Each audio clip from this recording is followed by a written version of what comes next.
Hello friends, welcome to Banidos. आज के इस वीडियो में हम बात करेंगे कैनोनिकल फॉर्म की। But before that, make sure you like the video and subscribe to बानीडोस।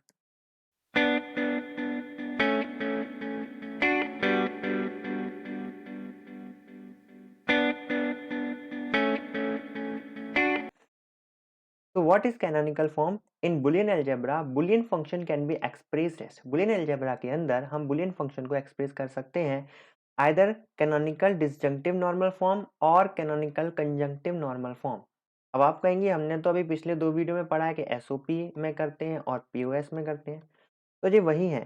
तो जो हमारा डिसजंक्टिव है वो ये वाला है डिसजंक्टिव, और पीओएस है वो ये वाला है, वो कंजंक्टिव, ये कंजंक्टिव है। ठीक है, आइदर मिनटर्म और मैक्सटर्म, मिनटर्म भी बोल सकते हैं और मैक्सटर्म भी बोल सकते हैं।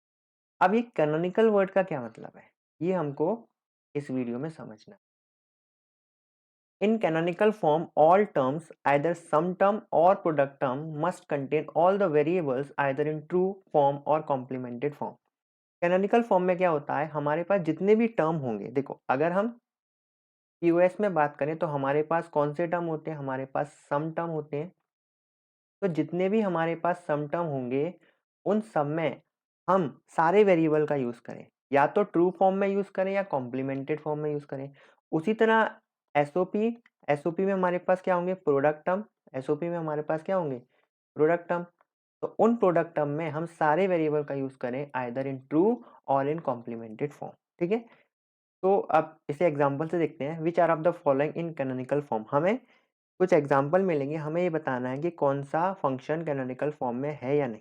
ठीक है, तो इस फंक्शन में हम देख सकते हैं हमें दो वेरिएबल यूज करना है। अब ये क्या है, सबसे पहले तो ये बताइए क्या है, ये क्या है अपना, ये अपना है एसओपी। क्यों, क्योंकि यहाँ प्रोडक्ट टर्म है और उनका सम हो रहा है। अब आप हर टर्म को ऑब्जर्व कीजिए, क्या हर टर्म में ये दोनों वेरिएबल यूज हो रहे हैं। फर्क नहीं पड़ता वो अपने ट्रू फॉर्म में यूज हो रहे हैं या कॉम्प्लीमेंटेड फॉर्म में, यानी कि अगर नॉर्मल है या उन पर बार लगाए, कैसे भी हो बट होने चाहिए। तो ए बी है तो यहाँ पर दोनों यूज हो रहे हैं और यहाँ पर भी दोनों यूज हो रहे हैं, इसका मतलब ये एक कैनोनिकल एसओपी है। ठीक है, उसी तरह इस एग्जाम्पल को देखते हैं। ये सबसे पहले ऑब्जर्व कीजिए, ये क्या है, ये एसओपी है। अब देखिए क्या यहाँ पर हर टर्म में दोनों वेरिएबल यूज हो रहे हैं, नहीं। इस टर्म में देखेंगे आप तो इस टर्म में बी यूज नहीं हो रहा है, यानी कि ये नॉन कैनोनिकल फॉर्म में लिखा हुआ है। थर्ड एग्जांपल देखते हैं। अब यहाँ पर आप देख सकते हैं ये दो वेरिएबल हैं और ये क्या है, ये पीओएस है, लेकिन क्या ये कैनोनिकल है।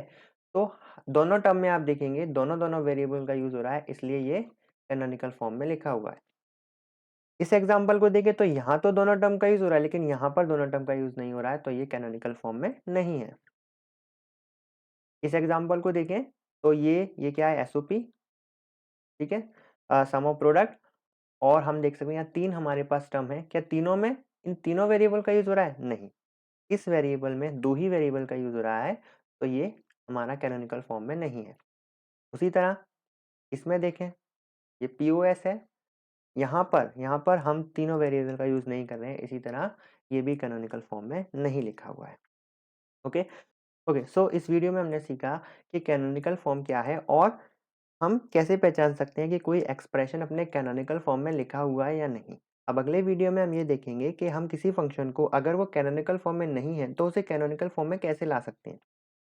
क्योंकि जब भी हम फंक्शन से ट्रुथ टेबल बनाएंगे तो हमेशा हम कौन सा फंक्शन यूज करेंगे, जो कैनोनिकल फॉर्म में है। तो अगर हमें फंक्शन कैनोनिकल फॉर्म में नहीं मिलेगा तो हमें उसे पहले कन्वर्ट करना पड़ेगा और फिर उसे यूज करना पड़ेगा। ओके, तो अगले वीडियो में इसे सीखते हैं।